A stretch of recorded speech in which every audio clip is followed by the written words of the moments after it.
Hello, everyone. Welcome to our live today. Our live today is with Ben Mayhew, L&D Manager with Rhino Toolhouse, and we are discussing e-learning strategies for 2025, sponsored by iSpring, supporting both iSpring Learn LMS and iSpring Learn for self-starters. So while we wait to start our first question with Ben, please go ahead and introduce yourself in the comments and let us know where you're streaming from. I'm Greenwood Hallebeck. I am the founder of Progressive HR and the host of Progressive HR Live, and I'm streaming from Madison, Wisconsin. Also, we have 3, maybe 4 holidays this week: Halloween, All Hallows Eve, Diwali, and Dia de los Muertos. So I'd also like to know what holiday are you celebrating and what word or words come to mind when you think of that holiday. Ben, how are you doing today? Hey, I'm good. How are you? Thanks for having me. Excellent, excellent. So what holiday do you celebrate? Well, I'm actually going to add one to your list because my oldest birthday is October 31st. So in our house, we do Halloween, but we also do his birthday. So yeah. And for me, when I think of those days, or those holidays, I mean, it's an opportunity for me, one, to have fun with the kids, right? But also to remember and respect life and the fleeting nature of life. Yeah. So a little more poignant. We had a relative in the family, passed away a couple days ago. So yeah, it hits a little different in those times, right? This isn't forever. Got to make it good while we go. So. Yeah, well, I'm very sorry for your loss. Yeah. And we do celebrate both Halloween, All Hallows Eve, and de los Muertos. So Yeah. You could always add that person's picture to the ofrenda Yeah. and hope that their spirit is with you during this Yeah. time. Yeah. We will. We will for sure. All right, Ben, thank you. So everyone, if you're just joining us now, go ahead and introduce yourself in the comments. Let us know where you're streaming from. And are you celebrating Halloween, All Hallows Eve, Dia de los Muertos, or Diwali? And what do you think about when you celebrate those holidays? So Ben, let's get into our first questions. You finished your plan for 2025, right? Yes. So I want to know what learning strategies you're focusing on for 2025 for Rhino Toolhouse. Yeah, that's a great question. And let me start by saying a little bit about Rhino Toolhouse, because probably no one outside of industrial manufacturing knows what Rhino Toolhouse is. We're the largest custom industrial solutions provider in the nation. And so we really take a very consultative approach and build strong relationships with our customers. That's the idea. So our learning strategies for 25 really center around that idea of consultative selling, which comes in a couple ways. First off, continuous education, right? The hallmark of a professional and industrial manufacturing changes so fast that we have to constantly make an effort to stay on top of emerging trends. And then the next big focus would be onboarding. Getting our new employees and our new hires up to speed as quickly as possible. And then segment growth. So at Rhino Toolhouse, we have 4 primary segments that we focus on and sort of divide things into. And each one of those segments has growth targets as well. So those are the areas that we're really focusing on for 25. Thanks, Ben. Yeah. So you're focusing on more areas than those few just that you mentioned, right? Yeah, absolutely. So the other thing that we're really looking at hard is leader training or manager training. That's something that we've never instituted at Rhino Toolhouse, but we see the need for it, and it's going to increase in need as we move forward and as we grow. We just expanded into Mexico, which is our first foray into sort of, outside of the United States. So there's a lot of cultural sensitivities and diversity and even to a degree language that needs to be discussed and addressed throughout the company. Yeah, I mean, there's a lot. that we can and do focus on. And so we really try to target those areas that are going to have the most business impact in one way or another. So yeah, I mean, it's a lot. Yeah, but I do think that, learning and development, especially in this digital era, does touch everything in business. It touches all business outcomes. Oh yeah, it really can't. It can't not, I guess. And Yeah. so let me, as an example, we were going through our 25 plan, and I was pulling data from finance and from revenue. And we were saying that once we started L&D, look at the difference in revenue and sales numbers, and our CFO pushed back a little bit, and he was like, well, there could be a lot of reasons for that. I'm like, well, you're not wrong, but you can't say that L&D is not a reason for it, right?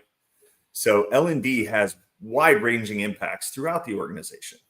Yeah, I would definitely say that that's for ROI. Definitely one for ROI for L&D there. Yeah, absolutely. I thought so. So we'll see how my budget does next year. Yeah, increase, boom, through the roof. Yeah, that'd be great.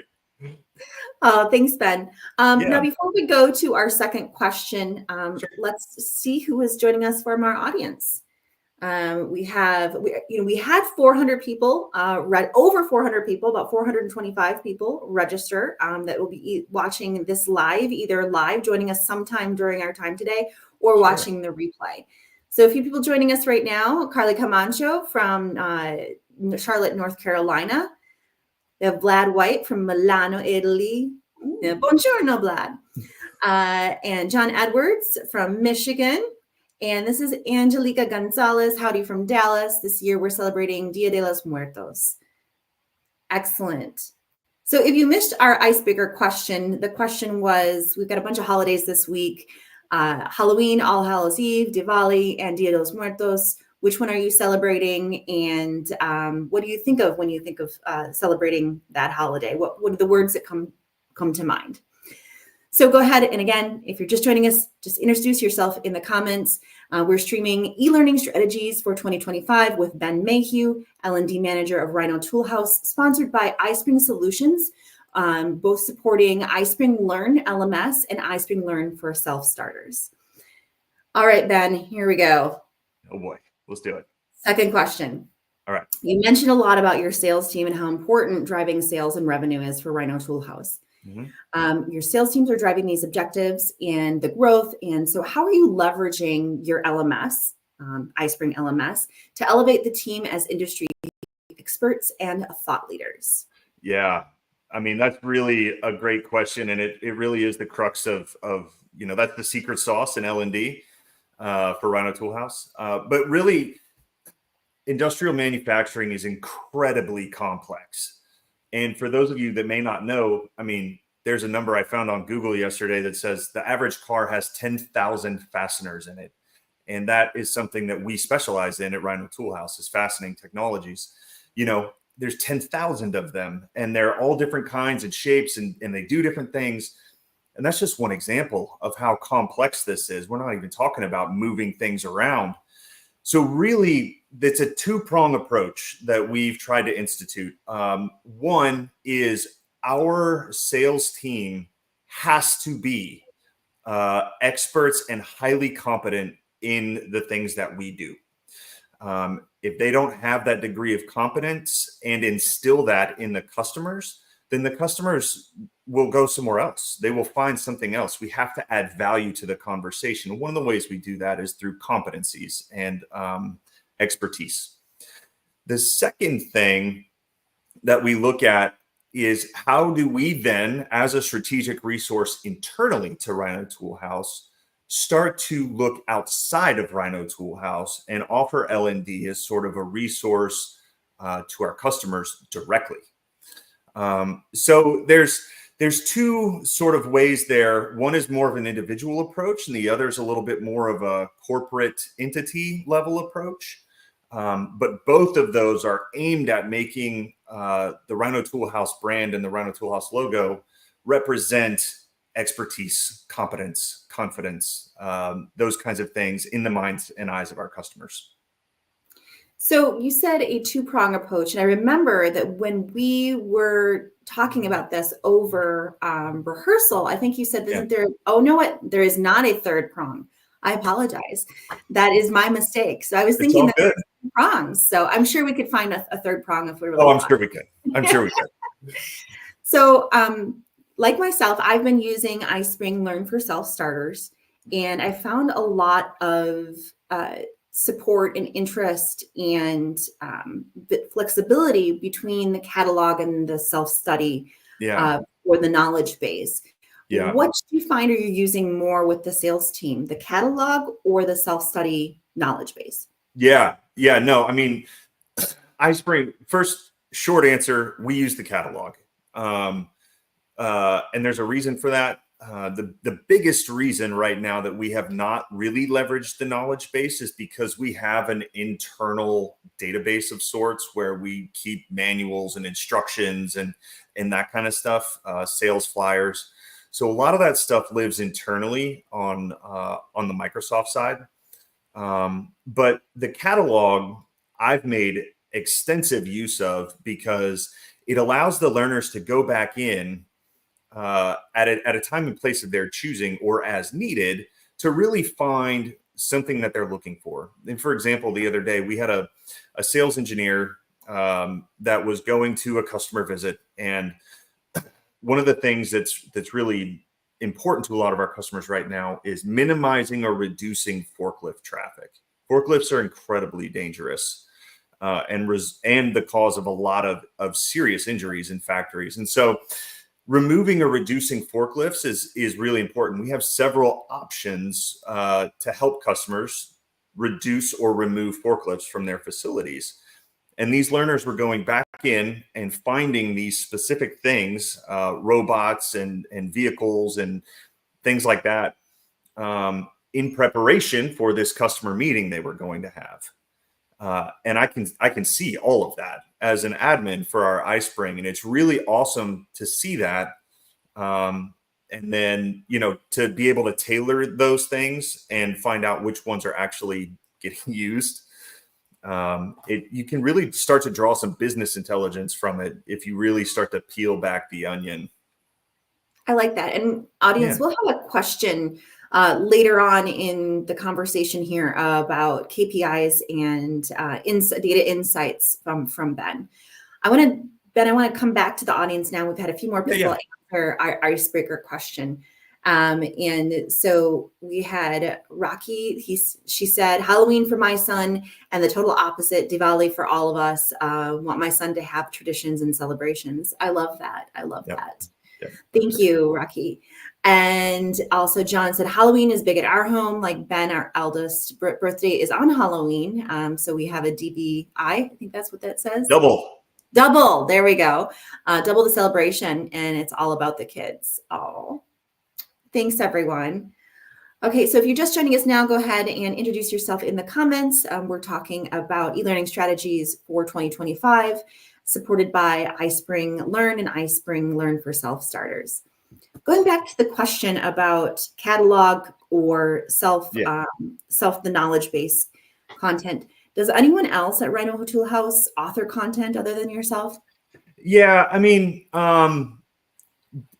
again, short answer directly no. But that's not to say that I'm the only one that does anything, right? So again, because of the degree of complexity in our business, there's no way that I could possibly have enough knowledge to author all these courses. So we really leverage our segment managers or other experts within the company to help create and generate the content. So a lot of times what they'll do is they'll have a thing or a project or a product or a tool or something they want to talk about, and they will then send me like bullet points or videos that they've recorded teaching this thing or a PowerPoint. And then I will take their raw content and sort of shape it into a class that's usable by the wider audience. So it's very much teamwork. Yeah, I think that answered your question. Yeah, no, I like that, and I think that's important. I think when we look at, challenges in L&D within organizations, a lot of it is about the knowledge base that's in the experts, the SMEs Yeah. brains.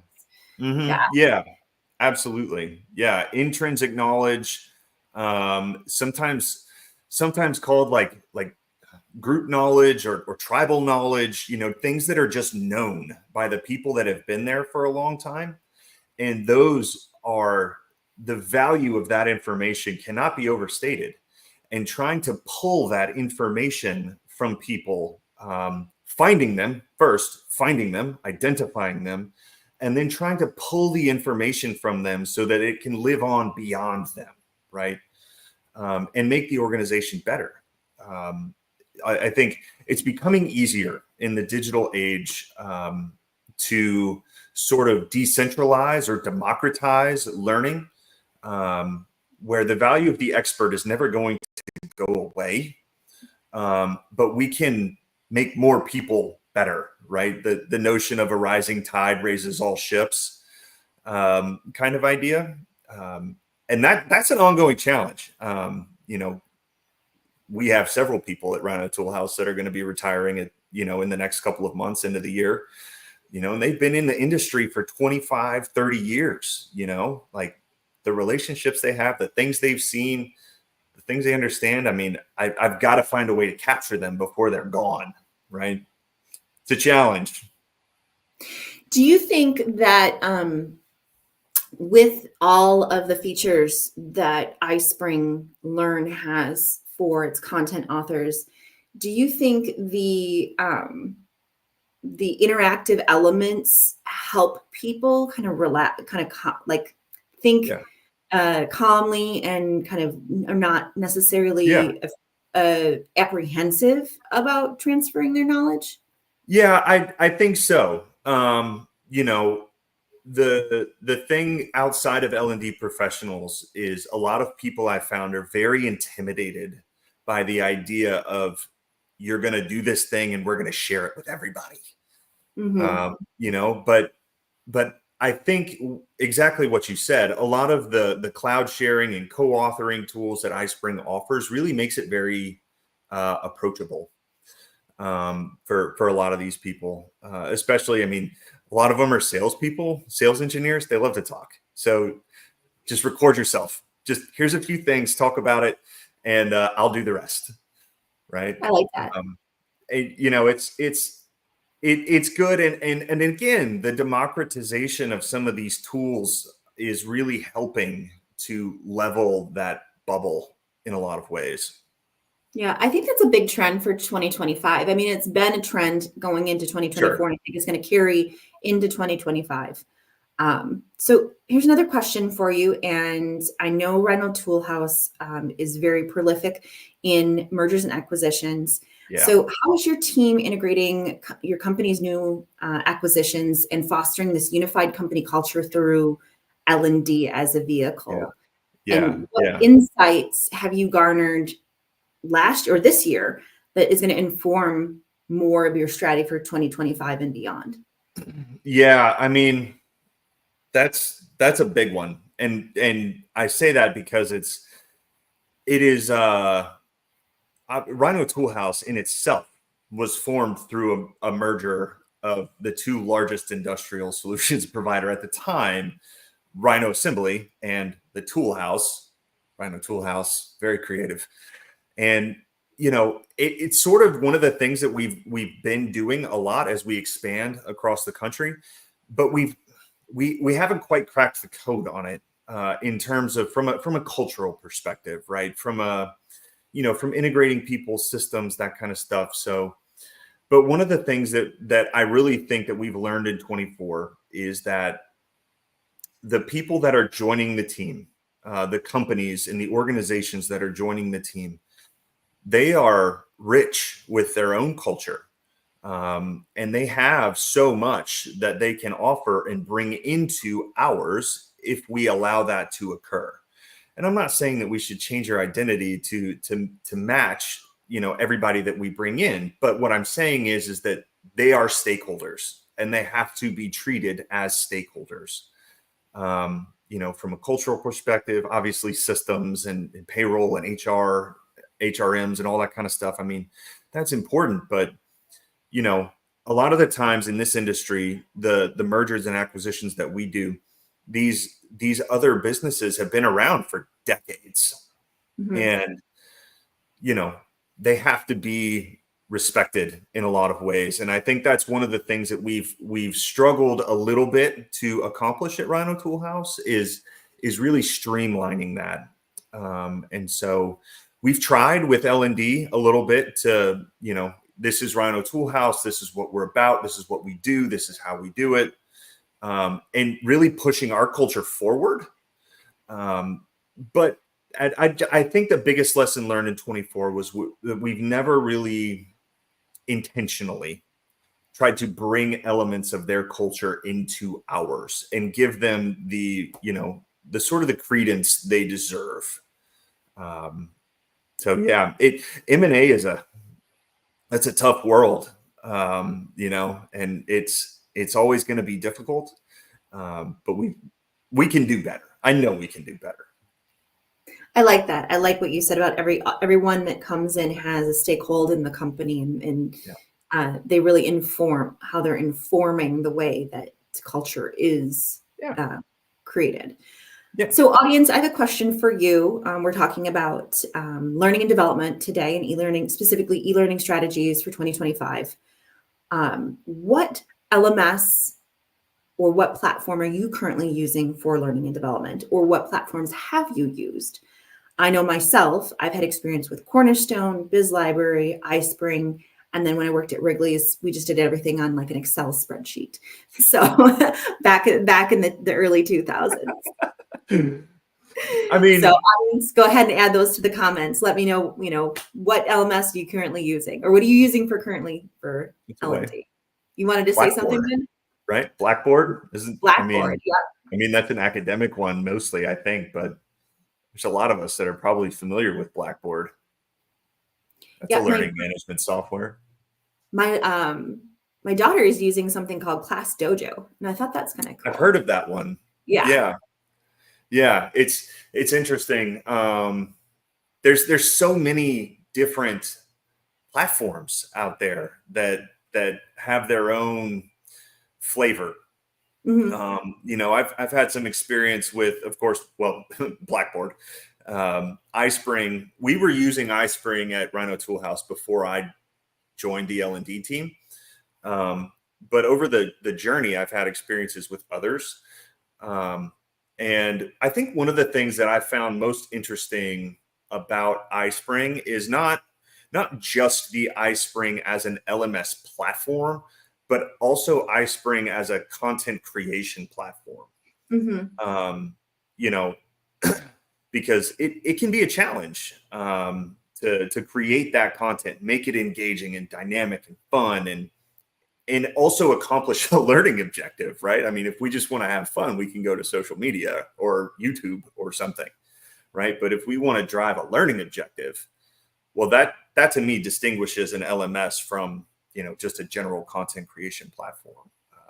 And I think there's a couple others that I've had experience with just over the time doing L&D, but that all the content creation tools that iSpring offers me is really helpful. And then when our vendors have things, they can send me files, right? Like SCORM. I get a lot of SCORM files from vendors that we just put straight into iSpring. Thank you. There it goes. So it's been interesting, and I enjoy the platform. And yeah, I don't know. I like it. Well, I think you kind of hit the nail on the head when we were talking about content creation, because as we're moving from how Gen AI blew up this year, maybe a little bit last year, it's it's all about the content creation. It's all about what you mentioned being, the creating dynamic. I could say, TikTok is kind of like a fun It's not, but it's not an LMS. And I like how Right. you pointed out that when you have a learning objective, Right. and even micro learning too. Do you do some micro learning with Yeah. your Yeah. LMS? Yeah. That's what I've been using iSpring for is micro learning. So Yeah. No, absolutely. And micro learning is I don't know, a little bit of a buzzy phrase, but really it's valid in a lot of ways if you take the buzziness or the fattiness out of it. Really, all it really talks about is breaking things down to simple, basic elements and making them approachable and digestible by adults. Um, because the adult learning model, adults learn differently than children, mhm. right? So, but yeah, we use a lot of micro learning. In the sense of one, the benefits that we just talked about, making it a little more digestible for adults that are busy and doing other things, but also in the sense for me, it gives me a degree of modularity, which I found very useful. So, you know, again, industrial manufacturing, complex, ever evolving. Well, if somebody changes a thing or a feature or something, well, it becomes a little easier for me to, sort of pluck that old feature out and put the new one back in with a micro learning concept versus, these hour-long presentations, right? And then yeah, we use Yeah, micro no, learning. We try to. yeah, no, I do think, again, as we're talking about these strategies that we're moving into this new era, I think that's where it's at. It's very at what I love what you said, use modular, Hmm. modular. Yep, I don't know. modular. Yeah. Modular. Okay. Yeah. Yeah. Yeah. And it's interesting because we really found that benefit. It's sort of almost pervasive throughout a lot of the things that we do. A lot of the companies that we work with, our vendor partners, the ones that are sort of modular and Hmm. allow that customization or that pick and choose of features and benefits. Those are the ones that really seem to be doing very, very well in today's market. For whatever reason, I'm not going to say that I know the reason. I just know that it's working.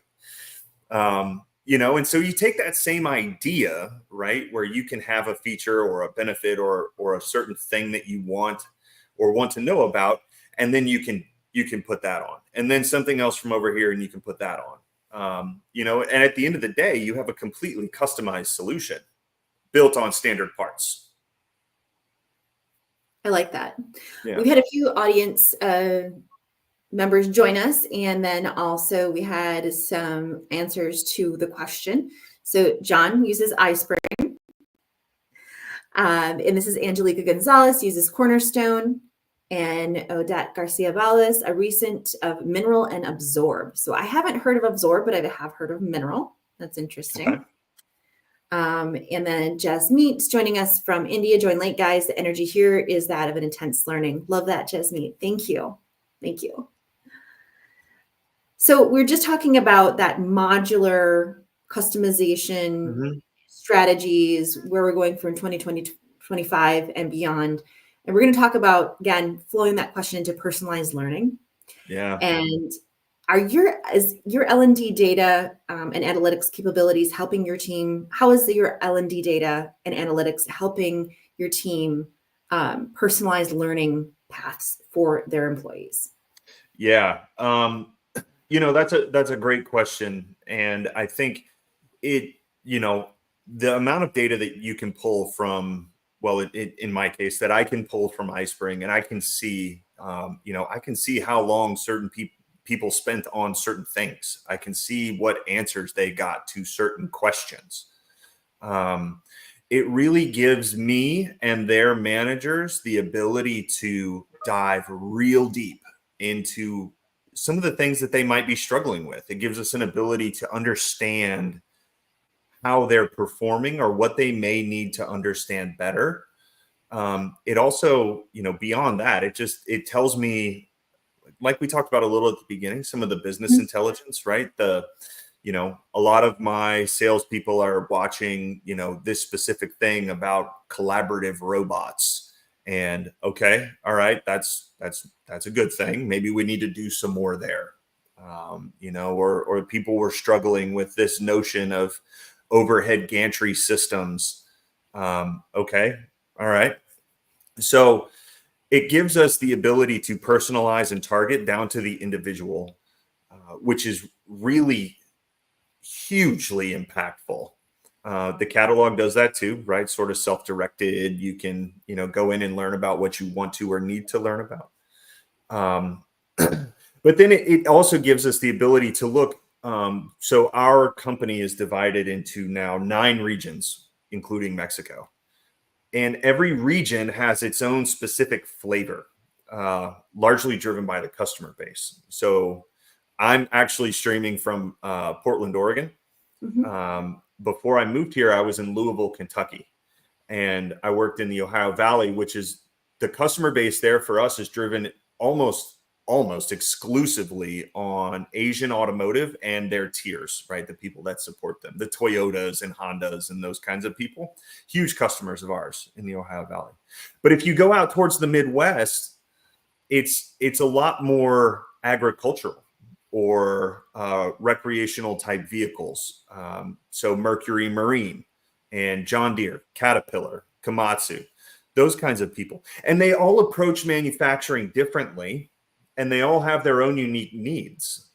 And understanding that and then targeting my L&D approaches to those specific regions is really important to us to help drive that expertise, that confidence, that competencies forward in a way that's not only impactful for our sales team and therefore the organization, but also to the customer.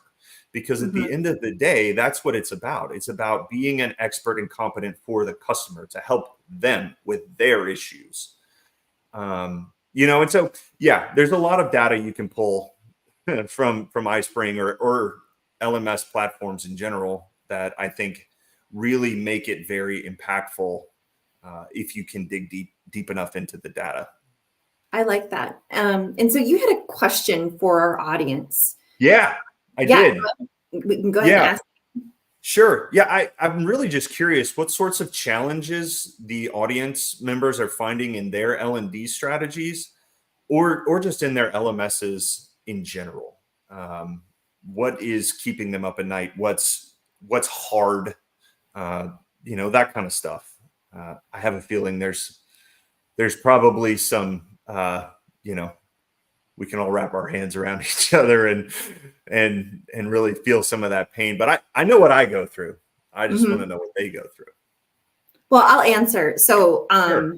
one of the things that keeps me up at night, and some background, I started in L&D, then moved, specialist to generalist, to then leadership, and then LinkedIn. Yeah. Yeah. Yeah. Interesting career path. Yeah. Uh, but I do put together learning modules for my clients that are Yeah. looking at learning how to efficiently, effectively use and leverage LinkedIn. Hmm. And one of the biggest problems I have is that LinkedIn is so dynamic and things change so fast that you go and you write this script and then you go and record and then you put it together and you cut it up and then LinkedIn changes. And so like that's like the biggest challenge to me. Yeah. And I've really found that it's very helpful with the smaller self learns in the Hmm. catalog, just to, and like you said, the modular is to Yeah. really just micro break things up. Yeah. And then in this way, you don't have to change a whole half an hour, 40-minute course. You can change 30 seconds of something Right. where everything can be like a 30-second. Right. Um, and then if you want to go in and change the learner elements, you can change the quizzes, or Yep. it's very simple, it's very straightforward. And that's what Yeah. I really like. And this is not a plug for iSpring or anything, but it's just one of the huge challenge that I have Yeah. found is the fact that information changes so quickly right now. It really does. It really does. You know, it moves so fast that there's really, and for me, it's even harder. Little disclosure. I am a perfectionist to the core. And I have been working on that in many different aspects of my life over many years.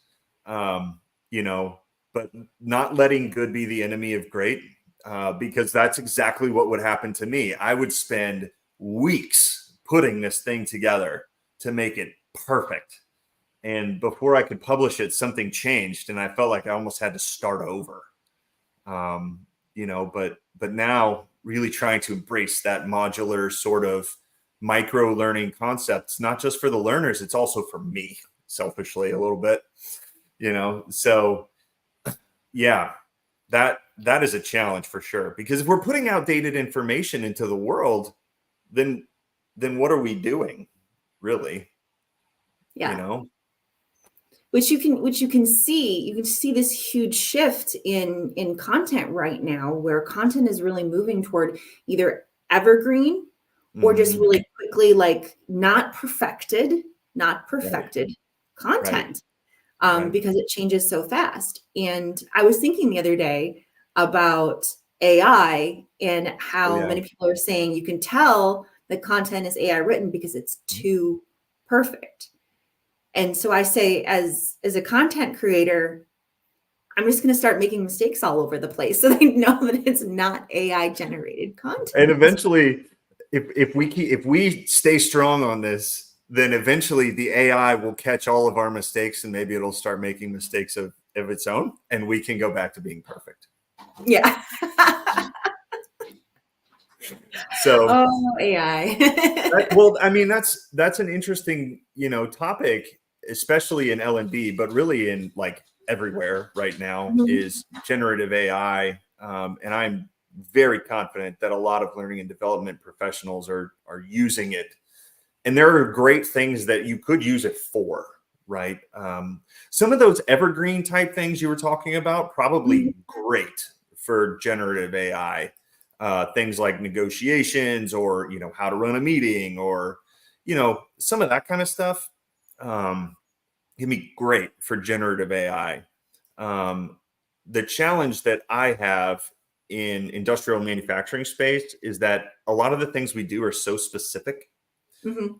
and so almost minute and minuscule. There's not a body of information that exists. So using generative AI, I actually tried the other day to go into OpenAI and have it write me, a few things about one of our vendors and their line of tools.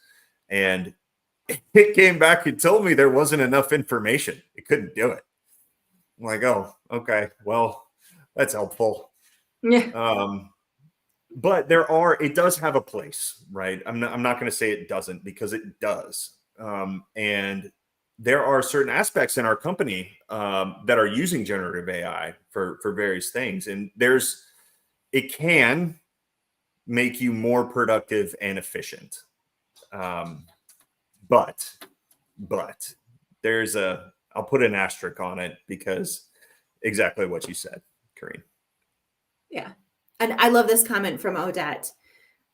She said, time is really an essence of things, especially specifically in senior leadership. If I tell my executives that a training will take 1+ hours, they would look at me like I have three heads. So I've pivoted towards microlearning where it's viable bits in bursts of time. I agree with that. Like time Yep. it used to be like you used to do 4 hours. Like you go to a training Yep. course and do 4 hours. And now Yep. somebody's like, I just, even an Right. hour. I'm Right. not going to even have our live last an hour because nobody likes to do hour things. No, you're absolutely right, and that's a great comment. And as you move up, sort of the organizational hierarchy, right, and you're targeting learning at more senior folks. I've got a few of the guys that are on the executive team right now that are going through. Ultimately, I think they said it's like a 12-week long course, right? But they showed me the screenshot of how it's all broken down, and it is in such bite-sized pieces, right? Such tiny little pieces. They get all the information, but they get it when they need it or when they can access it. And it's not a ton at a time, right? Mhm. So yeah, I mean, I had a boss. I had a boss in the military. Actually, I was, well, I still am, I guess, in the military. Um, Tell me when you're briefing or you're talking to senior leaders, generals, or C-suite, VP, whatever. Be brief, be brilliant, be gone. And that's that's exactly the idea there. They're not going to give you the time. You have Yeah. to fit into them. We could totally apply that to L&D right now. Absolutely. Absolutely. And I'll be honest, I don't think much has changed between this year and what will change to be next year. I think just more people are adopting this different mindset. Yes. Yes. And L&D, just sort of as a segment or as an industry, I guess, is really having a moment. I think a lot of companies that I see may not have ever really seen the value of L&D before, but now they do. And L&D as a concept or as a corporate entity or anything like that is only going to grow.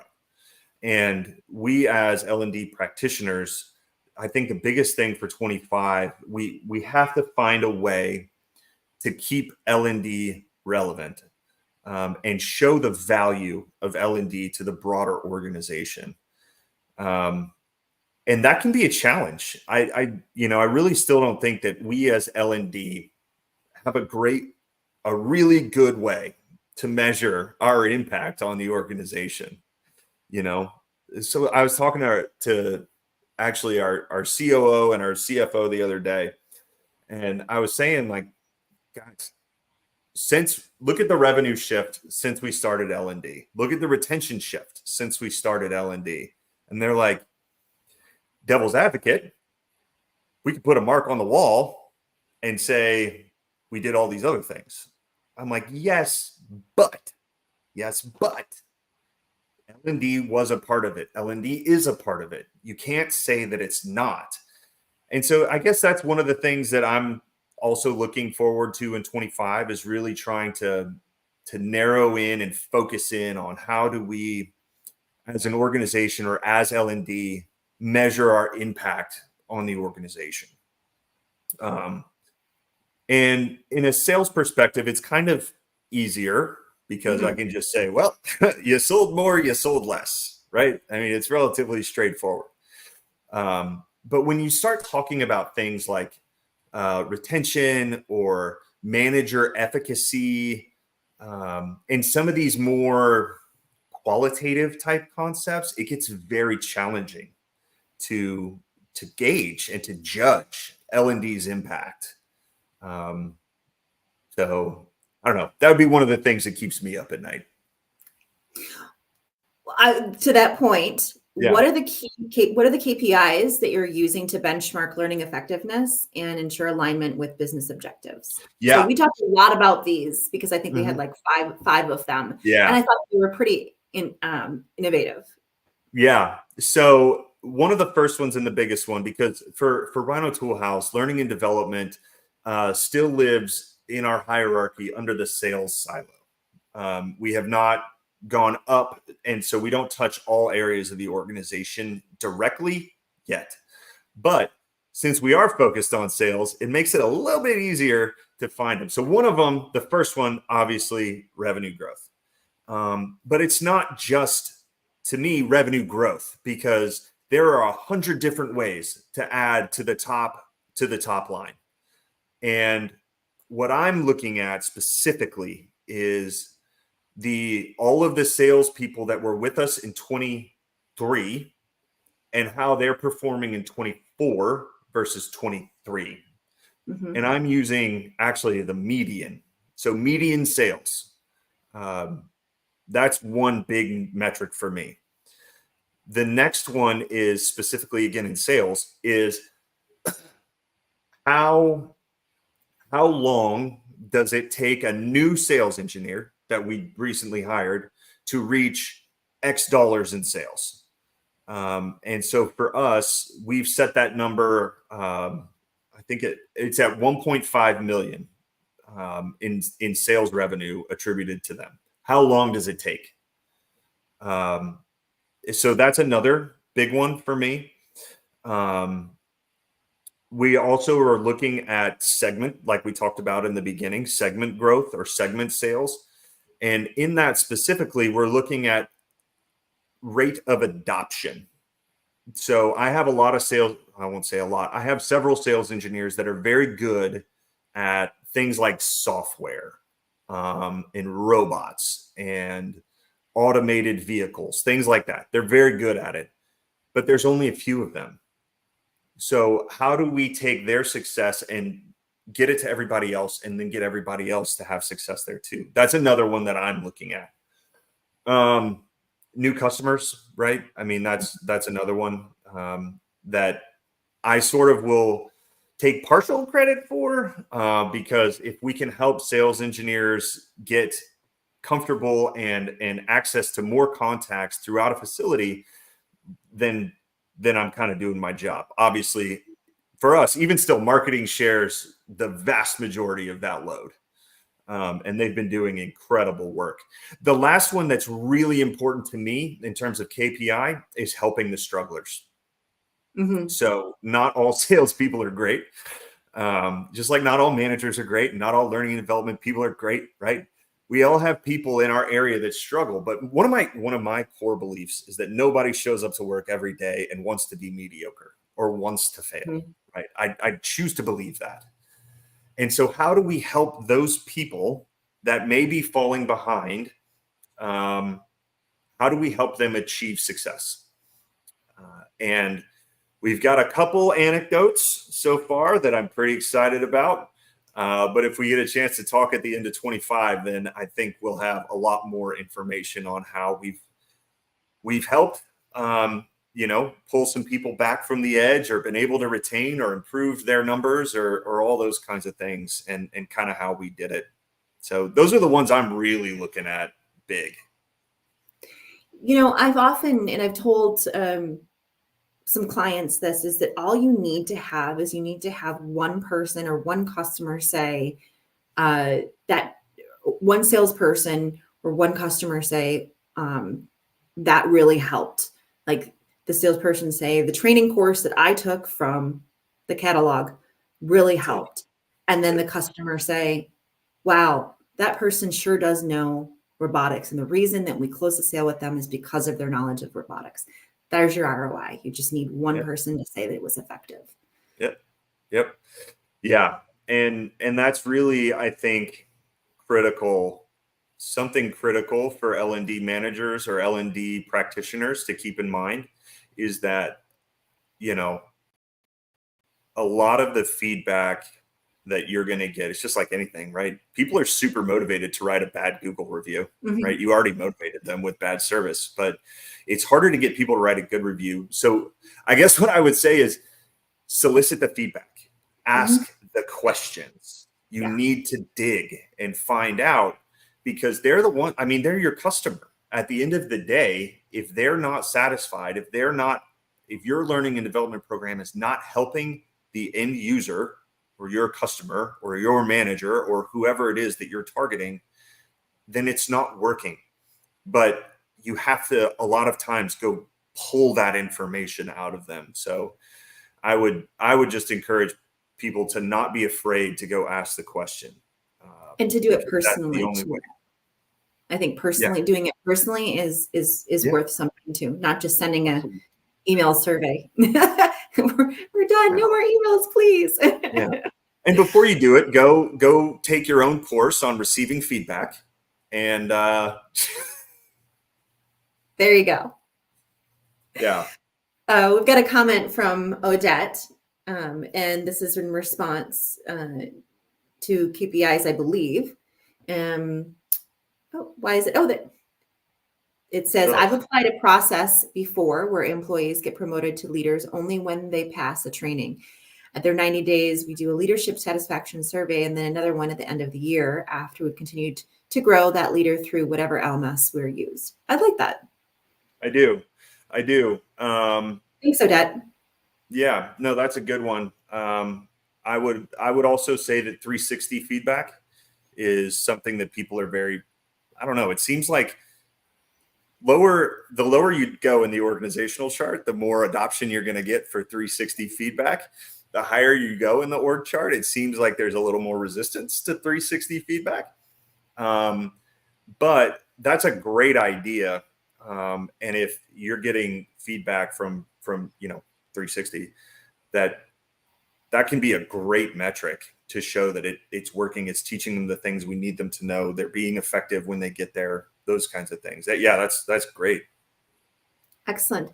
So before we go into one last questions that I have, just because I have to ask it because it's about AI, I have to ask about it. Yeah. I want to do a little summary. So Sure. when we're talking about e-learning strategies for 2025, through this conversation, we have focused on micro learning. Yep. So really being modular in creating your content, in using data and analytics, what the data that you can receive to really personalize and customize learning for your end users. And end users also include customers, right? Because they're the ones that are getting the education, especially when you have a very nuanced business like large machines and small machines and tools. And then to really look at finding or seeking out, doing the asking to find feedback, to help the ROI for L&D. What else am I missing, Ben? Other than using AI. Yeah. No, I mean, I think those are the big ones. Those are the ways that, we at Rhino Toolhouse are looking forward. The only thing, and it doesn't fit into a nice little soundbite, I don't think, but the only other thing that we're really looking at is almost sort of an evergreen construct, right? That we can use in our organization that fits us. And how do we take that framework and then fit L&D into it? So one of the things that we're looking at right now is a concept of technical competency, sales skills, and discipline. And so if we can build out that framework and we have, technical competencies, right? Things that I've talked about already. Like, can you instill confidence and trust in the customer? Can you look at a problem a customer is having and say, yes, we can do that. And here's how we're going to do it. The second piece of that, those are sort of my big bricks, I think. And then the mortar that's going to hold all these bricks together is sales skills, which is actually something that we've never really directly addressed at Rhino Toolhouse. I think we've made a lot of assumptions, but we're directly addressing it in 25. And then the discipline to apply it is really about leadership, management, routine systems and processes. So that would be the only thing that we haven't talked about that I think is going to be important, right? If you can find a framework or model that kind of works for your situation, and run it through the ringer and get feedback from all over the place on it, then you really have almost a terminal learning objective that you're aiming at, right? And then you can build and judge within that framework, and you've sort of created your own internal roadmap. I like that. And then as you were talking, I was thinking about another one that you had mentioned right at the beginning, and that was setting your sales leaders up as thought leaders within the industry and how important that is. And they not just salespeople, but they're salespeople with immense expert knowledge. Right. Yeah, absolutely. I mean, somebody used the example. I go to Home Depot and Lowe's all the time because I am a perpetual do-it-yourselfer. And I will think that I walked in knowing what I'm looking for. I think I know, right? But then when the guy in the plumbing department, when I'm staring at PVC, like walls of PVC, and he just says, what are you working on? How can I help you? Right? If I tell him that I'm looking for a 4-inch PVC pipe, he can point to the PVC pipe, right? That's not hard. But the hard part is understanding what your customer is really trying to do. What is their pain point? What are their priorities? That is where the consultative sales approach comes in. And it's not the same for everybody, but that is a critical element of our success at Rhino Tool House. That's awesome.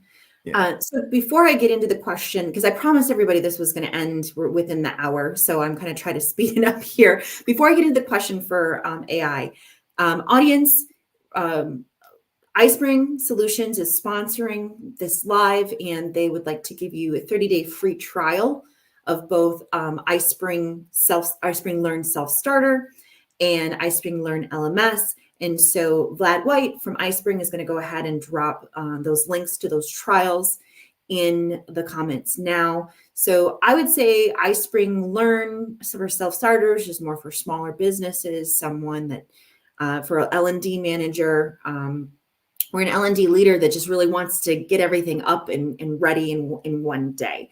And then iSpring Learn LMS is more for larger organizations that are maybe distributed throughout different regions. And I myself, I use the self-starter, and I started creating content in an hour. So branded and everything. And then Ben uses We use LMS, the LMS suite. Yep. So yeah, thank you. Thanks, Vlad, for dropping those links in there. Okay, Ben, how are you using AI and machine learning for your course content? Yeah, that's a challenge for sure. Because like I talked about, I mean, a lot of the things that we do, those big bricks that I'm talking about, those are very specific and not super easy for AI to actually like write me a course on. But I have found ways that I can use AI. And the couple of those ways are first, the narration tools, right? So I have a slide deck, and we're using the slide deck as our training platform. And I can basically write my script into the notes and go into one of the iSpring creation tools and click narrate, and it's done. And if I need to go back and change something in terms of that narration, I just change the script, so that versus me having to record it and get all set up with a sort of professionally type, thing, it makes it a lot easier. I've actually had learners come back and tell me later that they thought it was that we were outsourcing it because it was that realistic. But wasn't. It was definitely AI or machine learning, either way, I guess. The other place that I've started to use it is sort of along the same lines, but in terms of generating closed captionings for my videos. And transcriptions. Yeah, I like that. Yes. Accessibility is important. And it's something that definitely matters or in my opinion, should matter. And that has been one of the, previously creating closed caption, I didn't realize how hard it was until I tried to do it without these tools that I have in my course creation suite from iSpring. It is hard. But that's another way that I'm using AI to sort of help facilitate productive and efficient course creation. Those are the big ones right now. Awesome. All right, Ben, thank you so much for joining us today on Progressive HR Live. Yeah. iSpring Solutions, thank you so much for sponsoring. Greatly appreciate all your help and giving those audience the trials. So everybody, we are back next month, November, with our guest, Tracy Spanenberg, Fractional Chief People Officer with Tracy Spanenberg, LLC. So everyone, will see you next month, and have a very wonderful, what day is it? It's Tuesday today. Have a happy Dia de los Muertos, Halloween, All Hallows Eve, and Diwali. Bye, everyone. Vlad and Carly, you can come back into the studio now. Yeah, Carly just sent me a message. She said she